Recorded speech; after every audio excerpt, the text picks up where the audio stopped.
O Tanjobi omedetou gozaimasu. Isto é japonês para parabéns. O Observador faz 12 anos e, em vez de bolo, oferecemos uma visita ao Japão com a Pinto Lopes Viagens.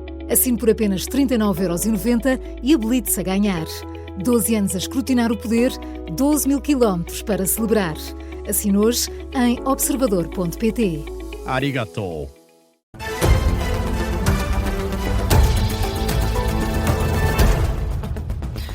E começamos pelas novas informações sobre o caso de acesso indevido a dados de utentes do Serviço Nacional de Saúde, com recurso a credenciais de um médico da Unidade Local de Saúde do Alto Minho. A Polícia Judiciária deu há pouco uma conferência de imprensa, foi acompanhada pela jornalista Matilde Sabino, que se junta agora a esta edição da Chat. Matilde, ficou a saber-se, por exemplo, qual o número de utentes afetados pela violação de dados? Boa tarde, Miguel. Os dados pessoais de mais de uma centena de milhares de utentes do Serviço Nacional de Saúde foram acedidos indevidamente em todo o país, incluindo também as ilhas. O número concreto ainda não é conhecido, mas foi pelo menos divulgada esta faixa para se perceber a dimensão, o volume dos dados que foram recolhidos. A investigação ainda está numa fase de recolha de dados, a Polícia Judiciária ainda não avançou para uma fase de análise, mas por enquanto José Ribeiro, diretor da Unidade Nacional de Combate ao Cibercrime e à Criminalidade Tecnológica da PJ, consegue já confirmar que este acesso à base de dados foi feita através das credenciais de um médico. Foi possível já saber que um agente malicioso terá obtido as credenciais desse profissional de saúde sem que existisse relação clínica ou terapêutica que o justificasse, utilizando-as depois para aceder massivamente a registros administrativos de utentes através da plataforma de registro de saúde eletrónico, conhecido por RSE. Logrou-se apurar que a intrusão comprometeu dados pessoais de um número muito alargado de utentes, disseminados por todo o território nacional, inclusive ilhas. Por enquanto, ainda não é conhecida a identidade deste agente externo que teve acesso a esta base de dados do Serviço Nacional de Saúde. José Ribeiro admite, contudo, que possa ter sido com fins maliciosos ou até comerciais. Sublinha que é um incidente grave e mostra particular preocupação, Miguel, com o volume de dados recolhidos em tão pouco tempo. Estamos a falar menos de uma semana que este agente externo precisou e por isso José Ribeiro não exclui o uso da inteligência artificial. Tendo em conta que se trata de obtenção massiva de informações, este incidente foi resultado de um espaço de tempo curto, muito curto, para o volume de informação que foi obtida. Daí a minha suspeita daquilo que eu dizia há bocado, eventualmente a intervenção de agentes de inteligência artificial. O diretor da Unidade Nacional de Combate ao Cibercrime e à Criminalidade Tecnológica da PJ deixa ainda assim uma mensagem de calma às pessoas que possam ter sido afetadas. Refere que os acessos anómalos já foram bloqueados pelos serviços partilhados de saúde, sendo que já não é, portanto, possível obter mais dados a partir das credenciais deste médico. Matilde Sabino, aqui com o resumo da conferência de imprensa que terminou há instantes, conferência de imprensa da Polícia Judiciária, pretexto do caso do acesso indevido a dados de utentes do Serviço Nacional de Saúde na ULS do Alto Minho. Como aqui ouvimos, a Polícia Judiciária aponta para a violação dos dados de perto de 100 mil utentes. Celebra-se hoje o Dia dos Açores, por isso recebemos na Rádio Observador José Manuel Bolieiro, o Presidente do Governo Regional dos Açores, que falou sobre a importância da base das lajes. Há pergunta sobre se a imagem dos Açores, do arquipélago açoriano, sai prejudicado da discussão em torno da autorização concedida por Portugal às forças norte-americanas para a utilização da base açoriana. José Manuel Bolieiro vê a questão como uma oportunidade. A geografia dos Açores, isto é, a geografia de Portugal, enquanto projeção atlântica mais avançada, na qual os Açores são a maior relevância, tenha hoje um valor geopolítico, geoestratégico e até mesmo geoeconómico muito mais significativo que a sua história toda.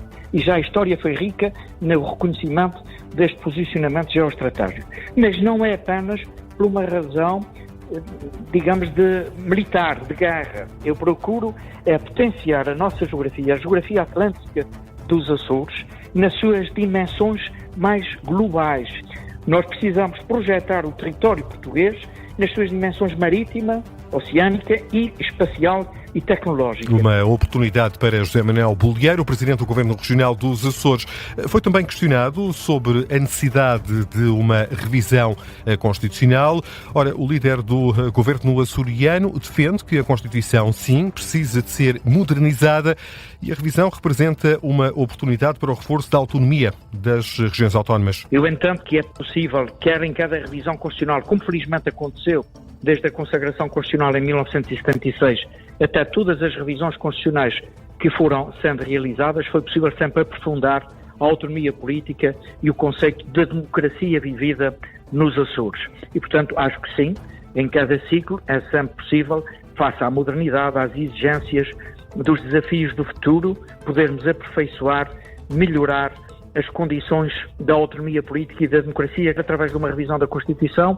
José Manuel Bolieiro, o Presidente do Governo Regional dos Açores, foi convidado ao explicador da tarde política no dia em que se assinala precisamente o Dia dos Açores. O Ministro da Administração Interna considera que não há qualquer impedimento para que o General Paulo Viegas Nunes assuma a presidência do Ciresp. É essa a escolha do Governo e que motivou a admissão do Secretário-Geral Adjunto do MAI, António Pombeiro. Recorda a passagem de Paulo Viegas Nunes pela presidência do Ciresp entre 2022 e 2024 para denunciar graves irregularidades na gestão da empresa responsável pela rede de comunicações de emergência do Estado. Ora, num comunicado divulgado esta tarde, o Ministério da Administração Interna sublinha que o mandato de Paulo Viegas Nunes foi alvo de uma auditoria por parte da Inspeção-Geral de Finanças e não foram detectadas quaisquer ilegalidades, apenas desconformidades integralmente corrigidas. À luz destas conclusões, entende o Ministério tutelado por Luís Neves que não há motivos para pôr em causa a idoneidade do militar e consequente escolha do Governo para a presidência do Ciresp. A auditoria da Inspeção-Geral de Finanças foi desencadeada na sequência de uma denúncia feita por um antigo vogal da empresa e as conclusões desta auditoria chegaram no final de 2024. Apontam, por exemplo, para insuficiências no cumprimento das regras de contratação pública. A IGF refere também que não estava a ser aplicado o corte de 5% aos gestores da empresa, ainda apontada a atribuição de viaturas a colaboradores e membros da administração sem que essa utilização estivesse devidamente regulamentada. 3 dos 7 reparos feitos pelos auditores à gestão do General Paulo Viegas Nunes.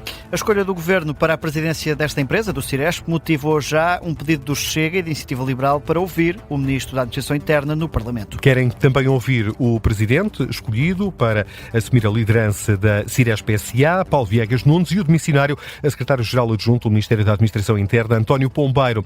Sobre este tema, pronunciou-se ao início da tarde o Secretário-Geral do PS. Foi o Governo liderado pelo Partido Socialista que escolheu Paulo Viegas Nunes para assumir a presidência da empresa em 2022. De José Luís Carneiro, só se ouviram elogios. Sempre vi nele um servidor do Estado. Se outras matérias há que sejam do conhecimento do Governo e da Secretaria-Geral, são matérias agora que compete ao novo Ministro esclarecer e não a mim, porque deixei de ser Ministro há 2 anos. Não tenho confiança, apesar deste relatório. Tenho confiança quando sou Ministro da Administração Interna. Eu não sou Ministro da Administração Interna, já deixei de ser há 2 anos.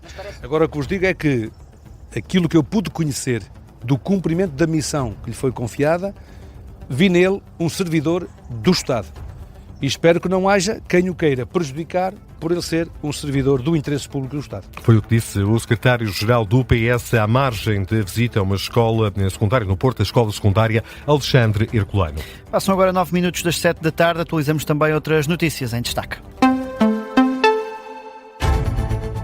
Está em fase de resolução o incêndio num armazém na zona industrial de Via Longa, no concelho de Vila Franca de Xira. É isso que indica a fonte do Comando Operacional de Operações de Socorro de Lisboa à Rádio Observador. Há registrar um ferido ligeiro, um bombeiro, sofreu uma queda, teve de ser assistido no local, foi depois transportado para o Hospital de Vila Franca. A esta hora, no terreno, permanecem quase 150 operacionais, contam com o apoio de 50 viaturas. Há indicação de que o telhado do armazém da DHL, onde terá tido origem um incêndio, ruiu por completo. Este é o segundo fogo no espaço de um mês a atingir este armazém. O anterior também começou precisamente na cobertura. O Ministério dos Negócios Estrangeiros confirma que há uma cidadã portuguesa detida na Líbia, integra uma missão que pretendia fazer chegar ajuda humanitária a Gaza. Segundo a nota do Ministério, a ativista não foi autorizada a passar a fronteira com o Egito, foi travada num dos pontos de verificação em território líbio, está agora detida juntamente com outros elementos do grupo em Benghazi, vai ser presente a tribunal que, segundo o Ministério, deve determinar a expulsão do território. Ponto final nas notícias das 7. O Miguel Videira regressa daqui a 20 minutos para atualizar toda a informação.